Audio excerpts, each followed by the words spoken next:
Howdy! So today we will be making a natural dye out of beets. And yeah, I'll be dyeing a shirt. Anything works, any fabric works as long as it's a natural material. So avoid the polyesters, avoid the nylons. But yeah, any cotton or linen should work. This is what I'll be dyeing today. It's a t-shirt. And the reason why I am using this natural dye method is, well, for one, it kind of produces the color that you can't achieve with artificial dyes. These beets in particular produce like a kind of dusty rose pink, which is my fave. My hair was that color at one point. And you can use other vegetables, fruit as well. I'm choosing these because I like the color, and I also have them in my fridge. But you can use turmeric, you probably have it in your spice cabinet. You can also use onion skin, and then sumac, which grows on roadsides. It's like a really pretty tree. Yeah, looks like that. You can collect those. Just be safe because they're usually by roadsides. And the last thing, red cabbage. So these are all really cheap things. So that's another benefit to using natural products, is that it's a lot cheaper than artificial dye. And yeah, it just produces these really beautiful colors you can't get with the artificial dye. So yeah, so let's get started. Here we go. All right, so the materials that we're going to need are 4 beets. Larger beets would be better. Cutting board, knife and a peeler, 2 pots, big boys, big pots. You're gonna want to have the stove to yourself, so make sure mom and dad aren't cooking, or a sibling, who knows? Maybe your whole family cooks. That's great. And then, oh yeah, some vinegar. That sounds like vinegar to me. Oh yeah. And oh yeah, the fabric. So I'm doing this t-shirt. Make sure it's made out of cotton or linen, basically natural fibers. You can dye a bag if you want, a tablecloth, a curtain, maybe even shoes. Just make sure it's a lighter color, especially for these beets, because they produce kind of a dustier pink. Cool. Yeah, so I'm gonna start peeling the beets. All right, here I go chopping off the ends.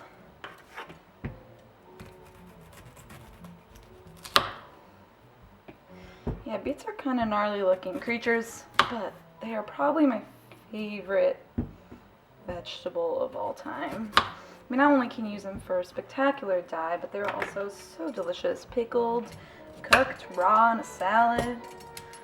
I could talk about beets all day. Here I go, peeling away. Peel, peel, peel. Yeah, this would work a lot better if I had a better peeler.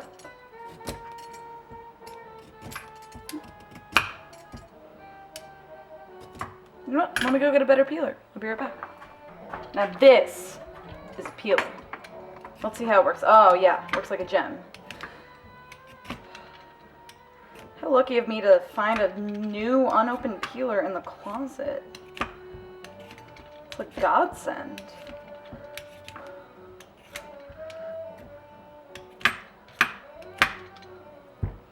One down. Math. 3 to go. Math. Cooking, it's kind of like math. Well, with most people. With my mother, who's a cooking whiz, she just kind of wings it every time. No recipe, no nothing.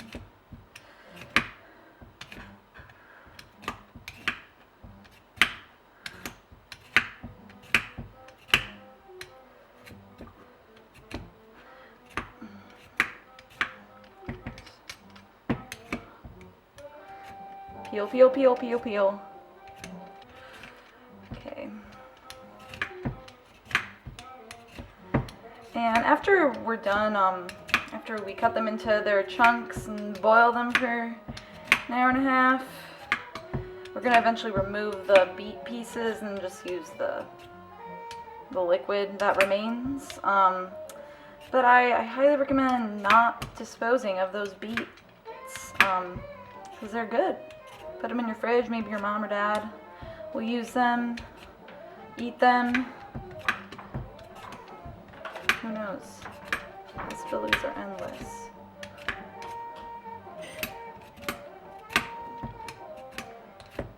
Cool. One more to go. Finish line. I can see it.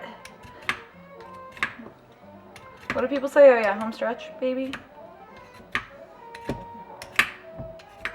I think saying baby at the end of that is mandatory.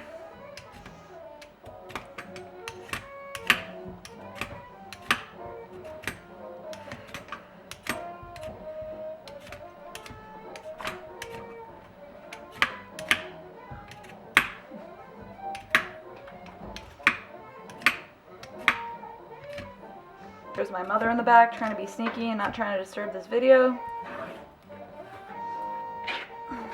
She's doing a very good job. Alright, now here I go, chopping these beets up into large chunks. I'm going to cut it in half and then cut it in half again, cut the other half in half again. How many times did I just say the word half? You know, maybe that's good. So I'm going to throw it in the pot. Cut it in half. It's surprising how easy these are to cut. Like they're easy, but they're not easy. Like they're intimidating. So like the fear kind of paralyzes you. But then, oop, just dropped the beet.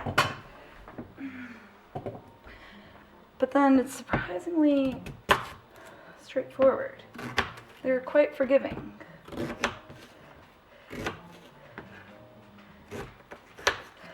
Right, throw them in, throw them in, throw them in.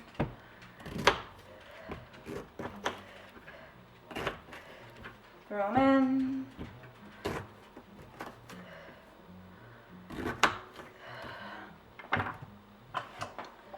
In the pot. In the pot they go. Alright, I'm aware how for this next segment in the video I am going to be headless. And that is okay. Alright, so now what we're going to do is I'm going to take this pot full of beets. I'm going to fill it with some water. I'll be right back. Okay, wow, water is heavy. Can anyone explain that? Why is water so heavy? Alright, so I'm going to fill about 1/4 with some vinegar. It's not how you pronounce it. That's okay. Let's just empty that out. Mom's going to be super happy about that. Don't tell her. And then fill the rest with some water. I'll be right back. Okay, I'm back. Water, still heavy. Why is it so heavy? Okay, so why do we do the vinegar water in the shirt? Well, the vinegar helps the dye adhere to the fabric. Yeah, that's why we do that. And a note on the beets. With the beets, it is preferable to cut them in larger chunks. You don't want to do tiny chunks because, well, it's harder to strain them out, but also you want more surface area. So the larger the chunk, the more surface area, the more natural dye is released from our beet friends here. All right, now I'm gonna turn the stove on to high setting. Get these bad boys boiling. So it's gonna take a few minutes for it to boil. You'll know it's boiling when you see bubbles, water, air bubbles on the surface. Then we'll lower it to a medium to low setting. Call that simmer, and have it simmer for about 1.5 to 2.5 hours, up to you. The longer you let it simmer, the stronger the dye. So if you're really going for like a darker pink, you would use less water, more beets. A lighter pink, you would go for more water, less beets, and that makes sense. You can customize it however you want. So now I'm gonna grab the shirt. I'm gonna put it in the vinegar pot. I'm gonna grab a wooden, whatever this is called. I'm gonna dunk it in. So ideally you would put the shirt before you start boiling the water, but I'm a little absent-minded sometimes. Just make sure all the fabric is coated in the vinegar water. Just kind of press it down. Boop. And another note to make about the shirt, it's kind of too late now. Not the end of the world.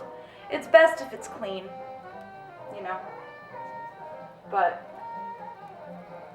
either way it'll work out. Yeah, so let's wait for it to boil.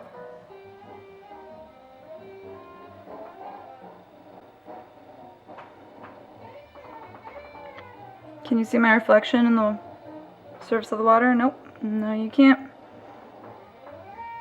I don't know why I thought that was possible. I guess I was just, thinking of those moments when you kind of look into a pond and you see your face. I mean, that was a human's first mirror. Water. Maybe I'll just break all the mirrors in my house and just dig out a big pond in my backyard. That could be my mirror. Win-win.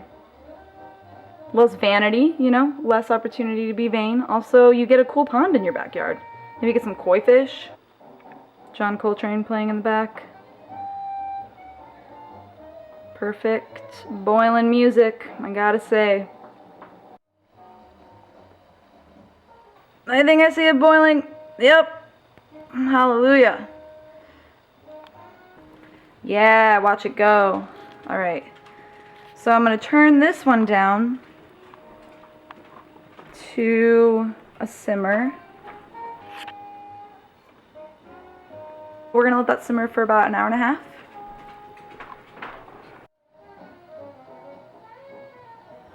So now we've reached the trivia facts about Beets segment. Here we go. Did you know that the largest beet ever weighed 156 pounds?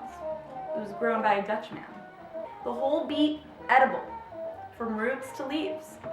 It was cultivated in 2000 BC in the Mediterranean region. Not American. What else? What else? What else? Beets, beets, beets. What comes to mind? Football players. I was taking a nutrition class and it was actually geared for athletic people.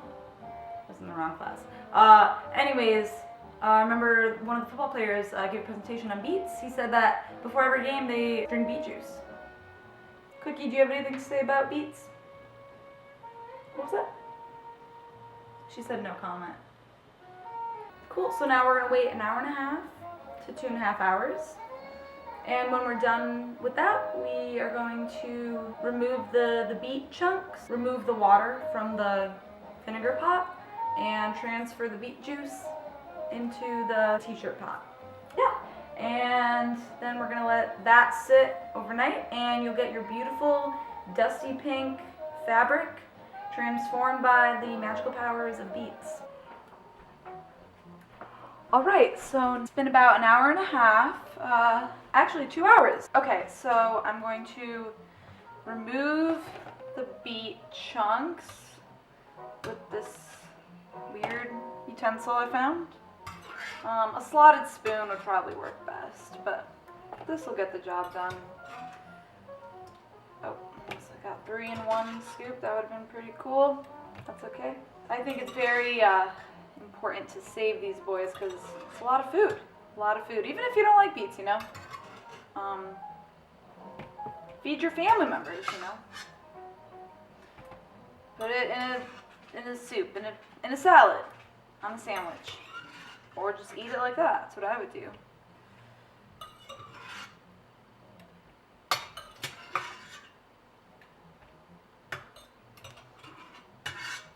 Okay. And you can see some of the water evaporated. I'd say about 3 inches. That's just what happens when you heat up water. So, we're working with a little less dye, but that is okay. We're gonna make it work.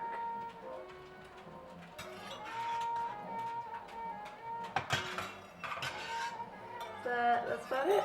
Great. Put this in the fridge. Alrighty, now I'm gonna grab the vinegar water. I'm gonna pour it out.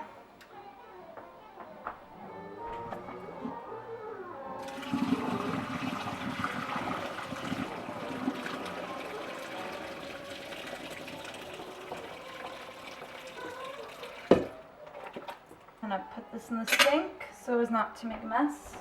I'm gonna grab the beet dye. I'm gonna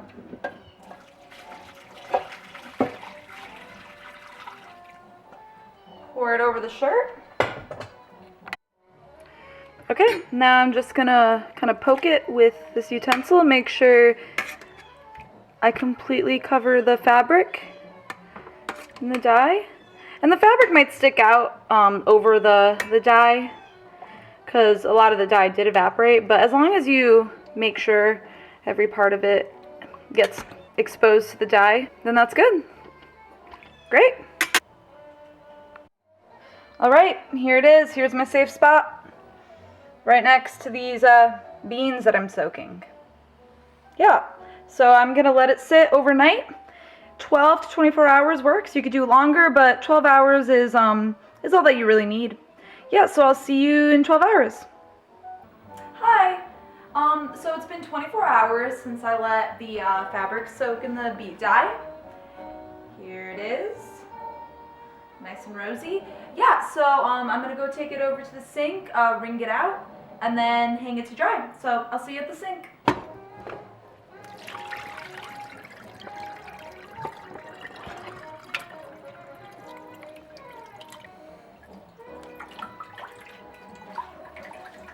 Yep. Now we're gonna wring it out. Don't get too crazy at this part, because the natural dyes, they don't adhere to the fabrics as well as artificial dyes, so you don't want to squeeze out all of the dye. But yeah, once we hang it to dry and then iron it, the dye will really set. That's what we want. Let's see. You guys see any good spots? Maybe on that chair? I'm afraid it's gonna dye it. Let's see. Huh, it's kind of weird, but not a bad idea. Maybe I'll hang it on that rack right there. Yeah, so I opted for this footrest and I'm gonna let it dry in the sun. Another great option is drying it in the dryer on a low setting, but don't really know how to do that, so I'm gonna go for the old-fashioned method. And it does drip a bit, so it's best to put a protective guard underneath it, especially if you dry it on a deck. Yeah, here it is, finished product.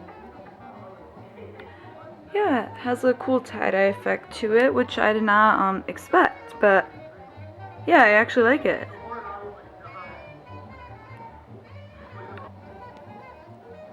Alright, time to iron. I put it on a low setting. It's recommended to do this for about 5 minutes. It helps the dye set in.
Well, thanks so much for joining me on this fun adventure using beets as a natural dye to transform our clothing materials into something more beautiful. I hope this video inspires you to maybe try it at home. Yeah, well, thanks so much. Yeah, take care.